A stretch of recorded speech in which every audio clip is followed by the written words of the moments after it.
This is AI Marketing Experts, where bold marketers and next-gen AI collide. Each week, join us as we decode trends, test tools, and share real wins from the AI-powered front lines.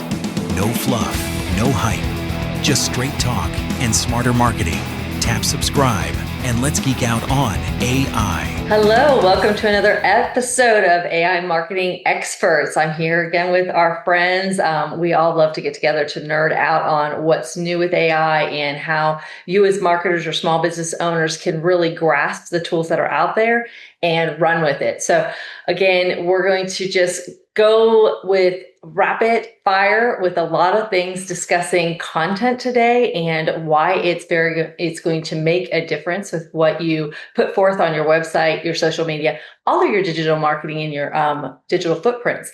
So again, I'm Laura Southerly with Activation, and I'm just one of the 5 here that will be going around talking about this. So don't forget, subscribe, share this information. We're rolling these out weekly and looking to give you the tips that can move you and your business forward. So let's go ahead and start. We were talking a little bit about, of course, branding. We tend to bring that into a lot of discussions and why it's different now than what it used to be, and the importance it brings.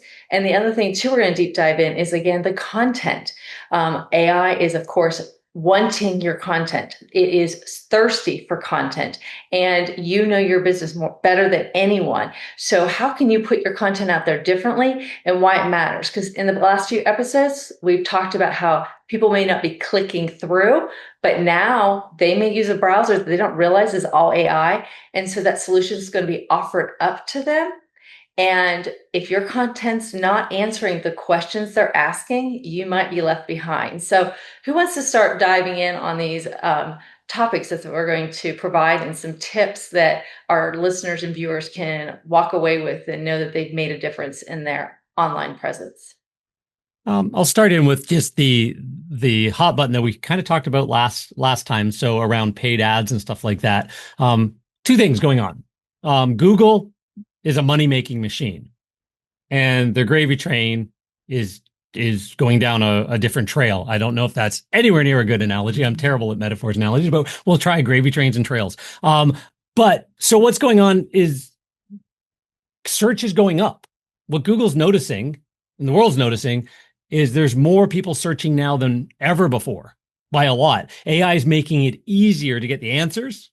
So more people are asking the questions, but they're not asking, carpet cleaner near me, roofing service near me, like the keyword type of searches. They are doing those rambling, chatty searches that we talk about, whether they're doing it in Google, whether they're doing it in ChatGPT or whatever. But Google's noticing, hey, we got to stay relevant. We got to give good answers, but we still got to make money, right? So search is going up. Well, clicks, pay-per-click, click through to websites, traffic that you see on your website is going down. It's more targeted, better people, not as much garbage. 95% of traffic used to show up on your website and leave, do nothing. We should see engagement on the website go up if the websites are built right. But traffic is going down because search is answering the questions, like what they call it, a zero-click search, right? So how does Google make money on zero-click search? How do you make sure that you appear in zero-click search? And that's kind of where this whole conversation needs to go is if less people coming to your website, why do you need more content? Because you need a lot more content than you can possibly imagine for less people showing up on the website, but to train the AI on what you do. Yes, it does seem to be kind of a different way of thinking, because again, we were a lot of content, then we went to very targeted content with keywords, making sure that we were going to capture and then at least be one of the search results, and you aim to be that first page. But as was mentioned by John, is that now if it's providing you an answer, they can read and the suggested questions that are being showed to them, they might not even have to type in or ask the next question. It's being offered up because, again, it's thinking with intent. So Google and all of the AI browsers are starting to look at intent. So again, Jen, what would that matter when it comes to branding? So what was coming to mind for me just now is like, how can we better explain this to new business owners who are like you know, just trying to wrap their head around the whole thing. And you throw brand in there. And a lot of times small business owners are like, I'm too busy running my business, doing the important things. I don't have time to think about brand. Like it just sounds like, or a lot of people perceive it to be kind of this luxury thing.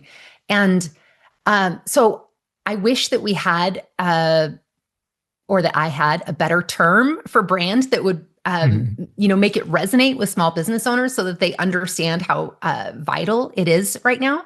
But it's really the difference of like your business to AI and the searchers and your target audience, your business basically being a stick figure, or your business being a full human. Like that is the difference that a brand can make because you have to hit it from all sides. You can't just put a hat on a stick figure and think that it's where it needs to be. It's like you really have to hit it from all the content from different angles, the medium from different angles, the whole thing. So and I think that's a great analogy on that. And I think that with our discussions as we've dealt with had the pleasure of working with our current clients, all of us here, when they might say, I'm not getting the right phone calls or the right emails or the right contacts, it could be that they just have a stick figure out there and they're not attracting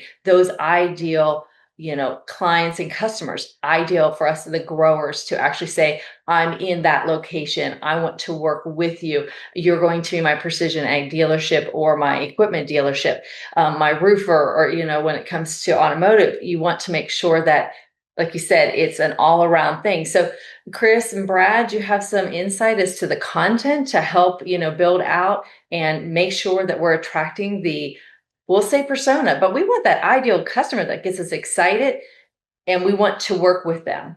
I think a couple of things come to mind when I'm thinking about this. I know we touched on it a little bit at the beginning before we even hit record, is how much content do you need these days? And I think that John mentioned that one post a week isn't going to cut it anymore, that you might need 10 a week or whatever the case may be. And then of course that's up for debate. But the more content you can put out in a lot of ways can be better, but just to put out content that isn't put together correctly isn't really going to be that helpful. So using different AI tools where you can put in some of your brand personas to begin with so that it knows how to help you create the right kind of content is going to be a big step in the right direction. And then from there, it's like, okay, there are systems that you can use to build these things out, to automate some of these things, have team members help you with. But I think as it continues to shift more and more, that, all of us are going to have to determine how are we or the teams that we hire, if you're a small business, going to do this, or are we even going to do it? Because things shift so quickly. But I don't think that content and good quality content is going to go away. And like what was mentioned before, by answering the questions that your prospective customers or current customers are going to be asking, if you can answer those types of things within your content in a powerful way, those are the ways that you're going to start showing up in the different searches, whether that's on Google or if it's Google AI Overview or if it's one of the other LLMs who are going to continue to showcase FAQ type things in AI overview type scenarios. So again, it's changing and it's morphing into something different. But I don't think that even in the past that putting out good content wasn't relevant. I mean, I think it's changing and maybe we have to do more. But it still comes back to quality. It still comes back to speaking to your consumer. And it still comes back to how are we going to handle this? How are we going to automate it? And how are we going to put it in place? Very good. And I think those are some good pointers that you provided, Brad, of listen to what they're asking, and maybe ask the people that are answering your phones, what was the questions that you received today, and record those. If you've got sales teams out on the road, or you're attending events, industry events, in-person events, you're shaking your potential client's hand, listen and take note as to what they're asking. And we're not talking about just putting it just an FAQ section or page out there. We're actually saying build out content based on that. Now, if is there anything else that you were saying about not putting out the wrong content? Is there some guidance that you would or recommendations to our listeners or viewers that you would have, Brad, to say this is what to steer away from?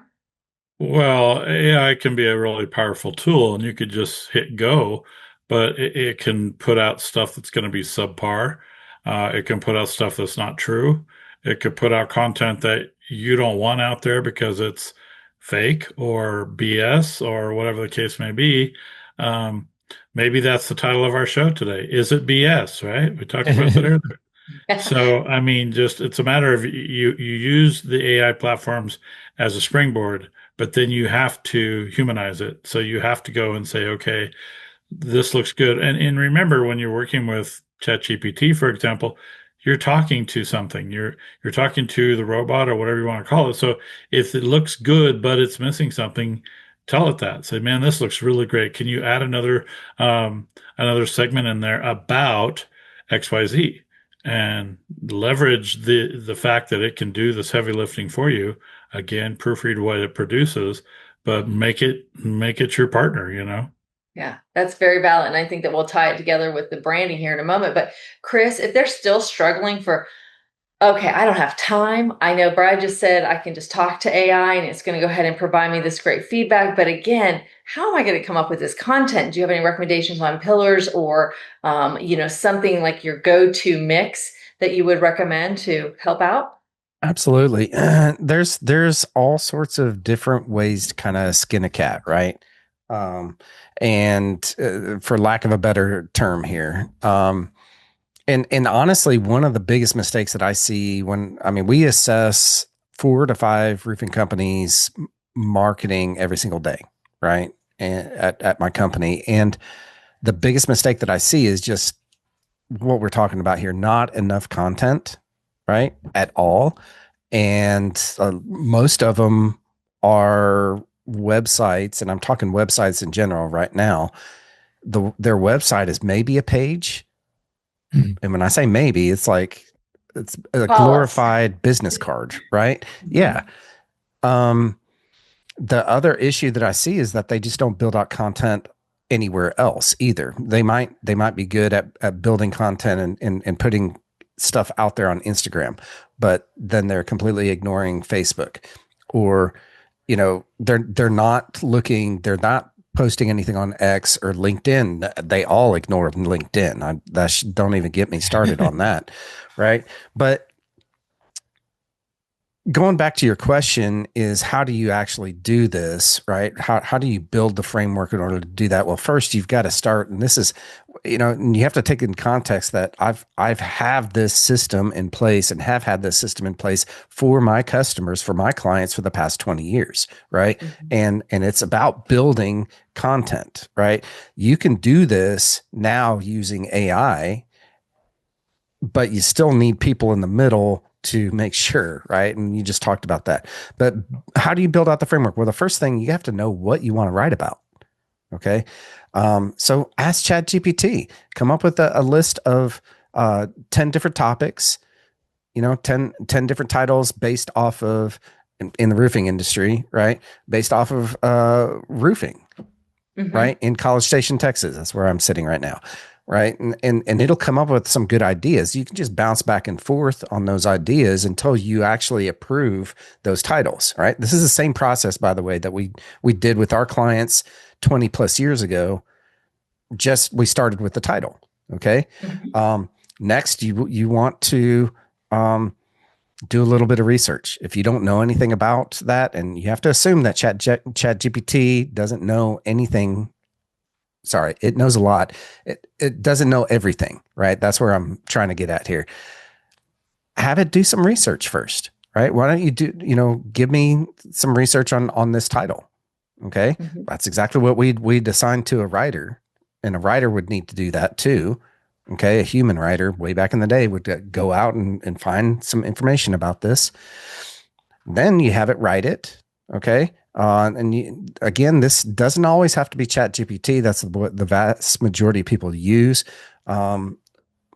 But make sure that it writes in your tone and your voice, and you can train it these days in order to do that. Okay. That's what we do with all of our clients. We have OpenAI in the back end of everything with all of our stuff, but we feed it all of the information first about the client. Okay. Things about their services, how long they've been in business, down all the way down to their writing style, and feed it a few things. If they've ever written anything, then feed that to the LLMs, the Chat GPTs, or Claude if you use that, whatever. So I don't know if that's a definite but that would be, I would start with process, right? Start with your process, get the titles, get the topics first. Honestly, what topics are you going to be writing about? Right. What titles about that? And then have it outlined, possibly do some research about it, then just finally write it, and then have a human actually go through it and make sure it's factually correct and At that the it end, doesn't sound Chat GPT-ish, which it can sometimes, Well, and those So- are some fantastic points. And the one question we tend to ask our clients as well when they are saying we need a blog or we need additional content, I Mhm. ask, will it get your phone ringing for the client that you want? Because say for roofing that you wrote or they decide to pull together a commercial roof job and they don't want to do any kind of commercial or vice versa, residential, then that might not be content that they build because they don't want their phone ringing for that. And again, I'm glad that you mentioned about training. We've done several discussions about that, but that becomes very, very valuable to have that in place ahead of time. So again, it makes it your voice, your brand consistent throughout. John, I know that you had some recommendations about topical authority. With putting back on I was a carpet cleaner running carpet cleaning companies and maid service companies for 27 years. This digital marketing thing kind of came out of consulting. So put on the hat of the business owner that I was. This sounds like crap. This sounds like way too much stuff. This sounds like, okay, this is maybe someday put that on the back burner. I got to go fix a machine, or get the guys out the door, or, whatever it is. Where do I get the content ideas? How does this even make sense? So dumbing it down, there's a service called Answer the Public. It's a website. You can go and figure out what people are asking. You can go into Google and type in a search phrase that you think people are typing in. How do I get cat pee out of my carpet? And then see what Google suggests. And every time you click on one, it gets bigger. Every time you click on one, it gets bigger. Then there's some scrapers you can get that will scrape Google suggests and stuff like that. So to build a list of questions that people are asking, get the book. They ask you answer by Marcus Sheridan for sure. Listen to it, understand how that transformed a business. Like, what was that, 10, 15 years ago or whenever that book came out, a long time ago. Anyway, it was long enough ago. It wasn't in the AI era, but yeah, build a spreadsheet of those questions for sure. But then also, how do you use some AI that we're talking about? Every single phone call should be, in today's day and age, at end of 2025, whenever you're listening to this, every single phone call should be recorded and transcribed and put into a database. You should be asking questions against a database of what are the questions that we're getting on a regular basis. Every email, every text message should be put into a database of just, this is what the public, my customers, is asking, so that you can go into an LLM of your choice, give it reference to that Airtable or that Google Doc or whatever it is, and say, can you give me a list of 20, 40 off the cuff questions that I should be having content towards? For example, somebody might ask hey, do these guys hire local people or do they use subcontractors?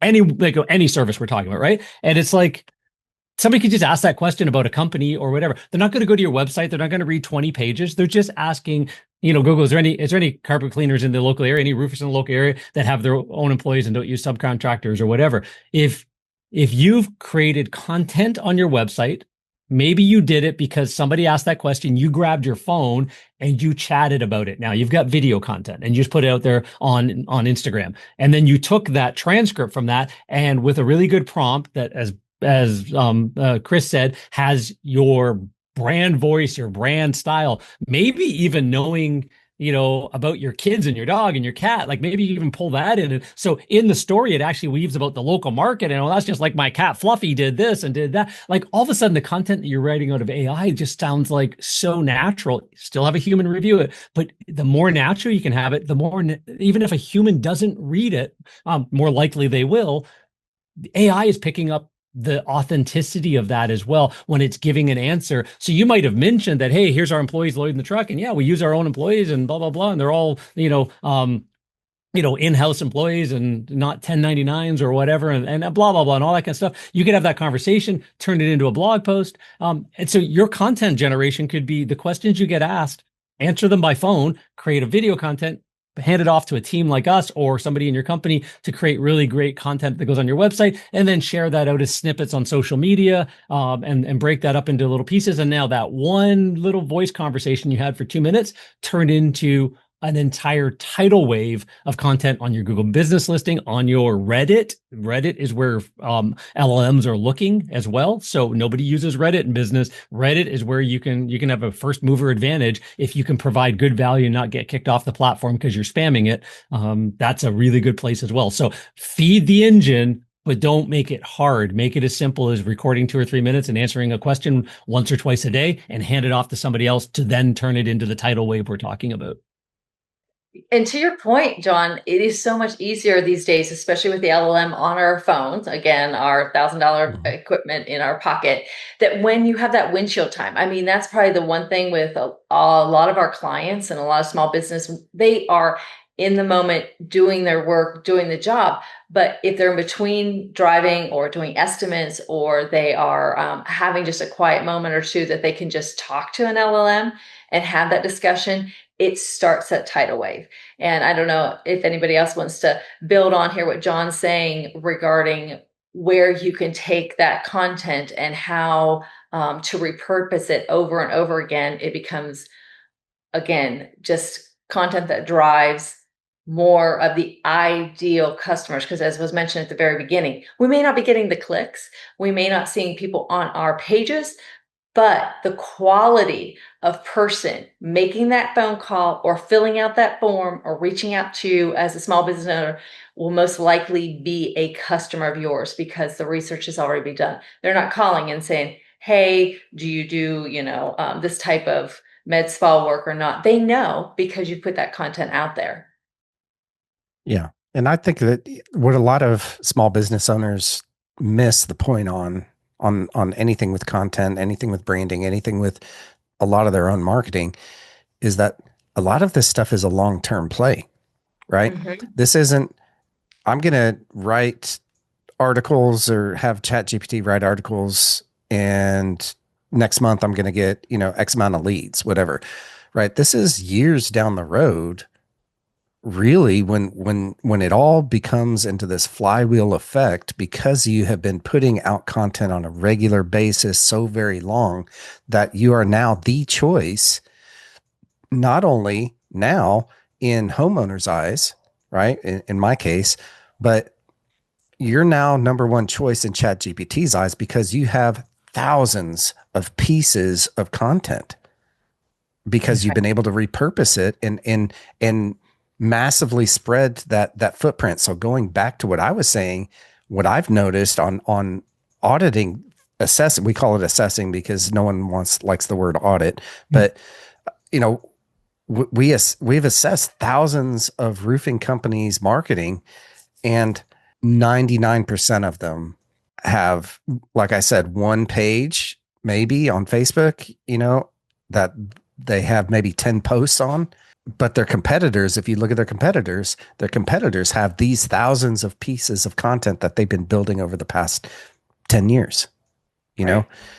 So in anything with search intent, it's king of the hill. You've got to do more than what the competition does, and you've got to do it better. So And Brad and Anyways, Jen, do you have anything? So, in case our listeners and our viewers are saying, "Oh, I cannot do thousands and thousands of pieces," we want them to actually, we want everybody that's listening to hear what we're actually saying. If you take again that conversation with that ideal customer and decide this is not decide, but hear what they're asking and build content over and over based on that. Because again, if we go around the room and say, ask a question about AI, we can guarantee each of us would have a different question or a different way to approach the exact same thing. So, Jen and Brad, do you have anything regarding? So, does it feel so overwhelming to come up with that content? How would be to take those simple steps, building on what we've already mentioned today? Well, I can just say, oh, like it's the old analogy of, how do you eat an elephant? Of course, one bite at a time. So like, okay, you can't do 1,000 like tomorrow, but you have to start today. Like Chris mentioned, it's a long-term game. Mhm. And so what you do today will affect your business in a year, 5 years, 10 years. And so it's just really important to start, I think. If you can always start with where you're most comfortable. So I know a lot of my med spa clients, they love doing video, like, which I don't think I will ever understand because it's not my wheelhouse. That's not my favorite go-to, but a lot of them love it. And so we're able to take that video and turn it into written content. But a lot of other business owners, they might start with written and then, do a video based on that. So start with where you're comfortable. Just start. That's Great point. Great point. Brad? I think that everybody had some good points. One thing that I don't know was totally mentioned was most business owners, and John touched on this, most business owners are just going to say, I just don't know that I ever going to have the time. This is way too daunting for me. Hire an expert like somebody on this show who has systems, who has software, who has ways to take written content or video content or photos or whatever it is that is your superpower that you can provide to an agency like one of us. And then we know how to chop it up and syndicate it in different areas and put it to good use in different ways because we already know there's multiple channels, like was mentioned earlier, whether people are not using LinkedIn enough or too much or one of the other platforms. There's so much. And the thing is now is with AI in the mix, if you are stumped on if you're stumped on ideas, one thing that could help you is you can now use AI to go and look at your competitors' videos, for example, have it do a summary, like if you have YouTube Premium or just use an AI tool to summarize that video. You can take those summaries and go, wow, I wouldn't even thought of that idea. I just summarized this video. I didn't have to watch 20 minutes of this other guy talking, but now I have 4 new ideas that I can get to my agency to work with that I think are relevant. Or I could have somebody in-house take these ideas or what have you. There's even tools where you can import multiple videos into the software, for example, to say, search these videos for ideas that are relevant to what I do and spit me out a video script or a blog post summary or whatever it is. And so you don't have to reinvent the wheel anymore because there's so many different things. And then I think in closing would be find ways to communicate with your customers, whether it's like John saying you're taking every text and every phone call and everything from your customers and utilizing those in AI systems to determine what people are asking, or just find a way to start communicating with them, or have your staff communicate with them, or whatever it is, to say, okay, what do they need help with? What are they thinking when they're saying, okay, I need a new roof, but I don't know the difference between a metal roof, a shingle roof, and a tile roof. I mean, there's plenty of questions out there. And again, ask AI, ask your staff to ask your clients, or borrow other people's ideas. Yes. And see, my That's a question great. would actually be, what's a roof when we call it a roof here in Canada? We actually use the O's in that, and I've noticed that most of my American friends do not use the O's in that word. But another thing, just a quick, so a good friend of the group of ours, Jay, who works with very, very high-powered lawyers who never have time to do all this kind of stuff. He introduced to us at one of our masterminds about how he sends out a video crew. He does it that way, but it could be a Zoom call like this, option number two, or you could go into ChatGPT and say, interview me and turn your camera on and have ChatGPT interview you as the business. There's three. You don't have to publish these videos. This, what he does it for is the ones that want to publish. That's great. But he says after about 3 hours, lawyers get grumpy. So they do a 3-hour thing. It equals about 12 weeks of content. Out of those questions they ask these lawyers, you have their answers, you have the video, if they're allowing you to use the video, you have their voice, you have their tonality, you can feed the AI engine, you have the answers, you have the nuance, all that kind of stuff, because this is all about nuance. It's AI is like, we talked about this before. You mentioned it, Laura, on one of the other calls about, like, say, for example, you're a runner and you have plantar fasciitis, so you're buying shoes, and well, AI knows that if the memory's on. Right. So your output that AI is going to give you is going to be different than mine, or if I go into a new tool with no memory, and it's going to be different than the tools that are trying to tell us if you're showing up in AI or not. But the ultimate thing is it's that nuanced that you've got to think of your content not being this formula in a box, because we don't know. It's got to be free flow. So if you can interview and just chat, have ChatGPT or any of these interview you and just turn the camera on and record it.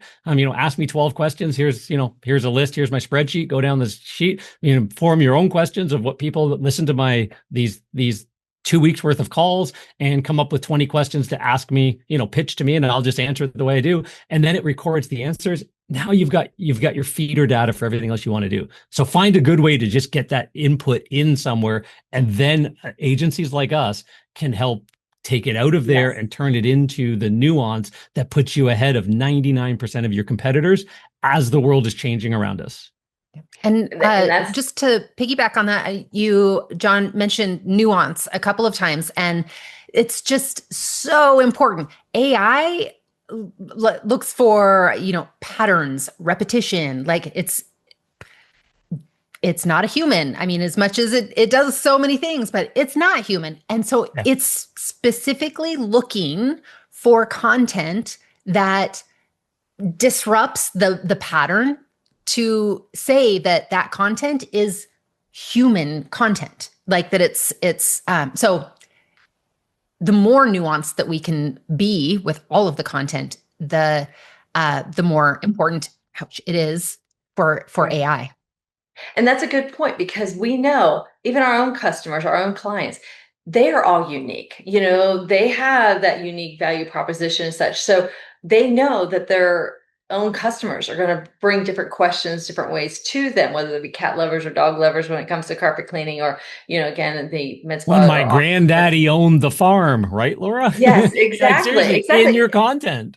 Right. And when we write content, we do know that we've got, different generations that we're speaking to. Some like to go deep dive into the research. Others just want to be able to see those videos and such. So the one recommendation we give, ask your team. Their chances are one of your hires, one of your team members likes to do social media or loves to be on video, and they might be the natural to step in front of that camera and answer those questions of the day and feel very, very at ease to just be that person. So you as your business owner do not have to be the one on camera.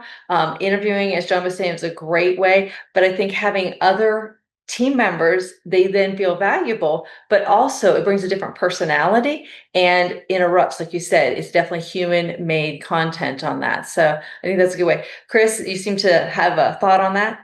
No, and I was just sitting there thinking, in this day and age right now, we always say that, right? But right now, as we're standing right now, like content has gotten so easy to create. And we've already talked about it, written content here is what we've been primarily talking about. But as I'm sitting here thinking through video content, I mean, y'all have seen some of the videos that I created on VO3, with Gemini, right? It's going to be soon to where you're not going to be able to tell the difference between a human and non-human on video, right? But guess probably what will? Well, that's going to be the engines behind everything. They're going to have ways of understanding that this was a human, this was AI created, right? So I love the idea of pulling out that $1,000 machine sitting in your pocket and just turn it on and make content on your own, make videos on your own. And I think in this day and age, the more authentic that you are, even though we're talking AI marketing right now, the more authentic that you are, the better that it's going to be for the long term for you and your brand and your business, to position you as the expert and not just someone else in your market. Very, very true. Amen. Brad, I know you have a lot of experience with video. Do you have any other gold nuggets that you'd like to share? Well, I think Chris touched on some that are important, and the fact that now with AI video and how quickly it's progressing, it's clear that who knows where it will be 6 months, a year from now.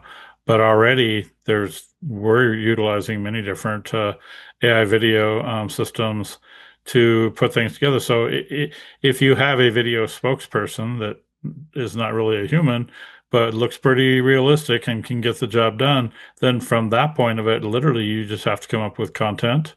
You have to come up, with scripts and different things. And again, this can all be done with AI. So it's going fast. And if you're not utilizing these tools, maybe you don't like it yet, or maybe you think it's too weird, or whatever the case may be, just hold on to your hats, because it's going to continue to evolve.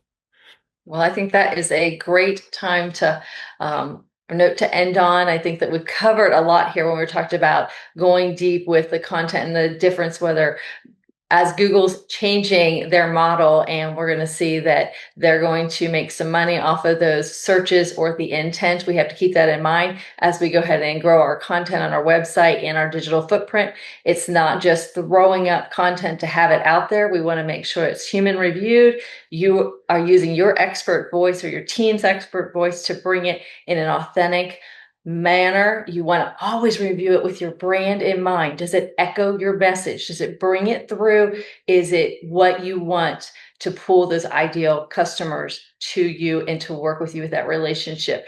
And, we had some great insight as to where, if you're struggling with what to talk about, from recording your customers' calls, like John was saying, so you can have that true question, to what Chris was recommending to Jen's, like, hey, let's get there in front of video, and what Brad was bringing forth with making sure you can do something today, that your website, your digital footprint, your marketing is being found by AI, because it will matter. So again, thanks for joining us today. Anybody else have anything else before we wrap up? Okay, well, we're just going to ask for you guys to subscribe by clicking below, share. If there's a topic that we have yet to cover or something you want us to go more in depth with, please comment. We're going to be watching for that as we move forward, and we will see you next week. Thank you very much from this group of experts.